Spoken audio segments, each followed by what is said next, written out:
Il y a des gens dont l'absence d'amis ne dit pas qu'ils sont froids, mais qu'ils sont profonds. Dans un monde qui valorise le bruit, les apparences, les interactions rapides et les liens éphémères, certaines âmes prennent un autre chemin.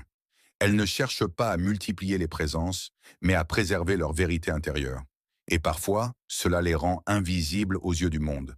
Mais ce n'est pas un défaut, c'est une force qui n'a pas encore trouvé son langage social. Être souvent seul n'indique pas nécessairement un vide relationnel, mais parfois une saturation émotionnelle.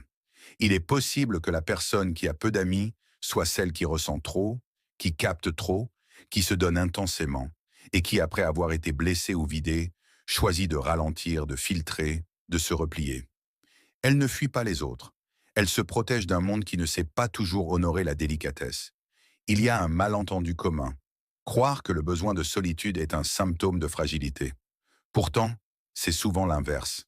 Il faut du courage pour se retirer. Il faut une grande maturité pour ne pas chercher dans les autres une validation constante.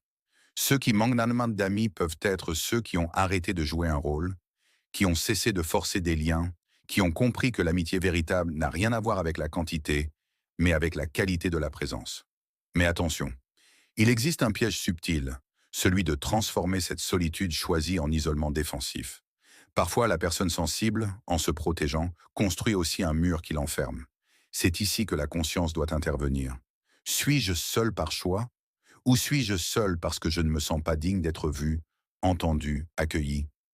Le manque d'amis peut aussi être le reflet d'une douleur ancienne, d'une blessure d'attachement, d'un message que l'on a reçu tôt.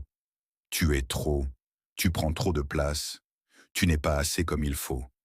Et alors, on se retire, on devient prudent, on se fait petit pour ne plus être blessé. Épictète aurait peut-être dit « Ce n'est pas ce qui nous arrive qui nous trouble, mais la manière dont nous l'interprétons ». Ainsi, l'absence d'amis ne doit pas être interprétée comme une preuve d'échec, mais comme une question silencieuse que la vie nous pose. À quoi suis-je loyal? À ma solitude ou à mon désir d'être vu? À ma peur d'être rejeté ou à mon besoin profond de connexion authentique? Il est essentiel de distinguer la solitude qui nous nourrit de celle qui nous vide. L'une nous recentre, l'autre nous déconnecte. Et souvent, ce sont des signes subtils qui nous indiquent la bascule. Perte de joie spontanée, repli émotionnel, évitement des invitations même sincères, fatigue à l'idée d'interagir, sensation de ne pas avoir sa place même quand on est entouré. Ce ne sont pas des faiblesses, ce sont des appels. Des appels à se réconcilier avec ce que nous avons fui en nous. Dans une perspective plus spirituelle, la solitude peut être une initiation. Beaucoup de figures spirituelles, mystiques et sages ont traversé des périodes de solitude extrême.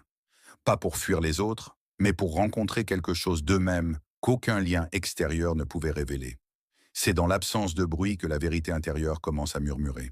Et parfois, ce murmure change tout. Mais il ne faut pas idéaliser la solitude.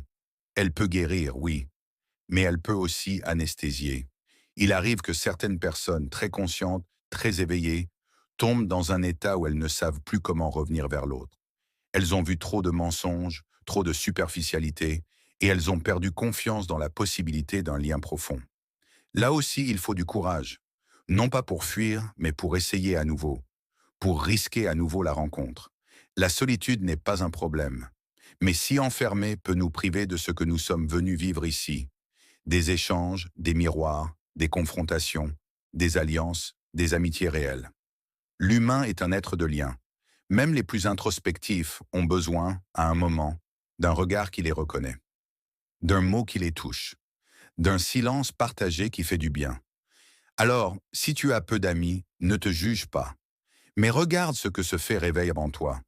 Est-ce une paix ou une douleur que tu caches bien? Dans les deux cas, il y a une invitation, celle de te rencontrer plus profondément, et peut-être, avec le temps, d'ouvrir la porte à des liens nouveaux, pas nombreux, mais vrais. Et si un jour quelqu'un te demande pourquoi tu es souvent seul, tu pourras répondre, sans honte, parce que je préfère être en paix avec moi-même que de me trahir pour appartenir à un groupe qui ne me voit pas. Tu n'es pas étrange, tu es profond, et les profondeurs méritent parfois du temps à être reconnues.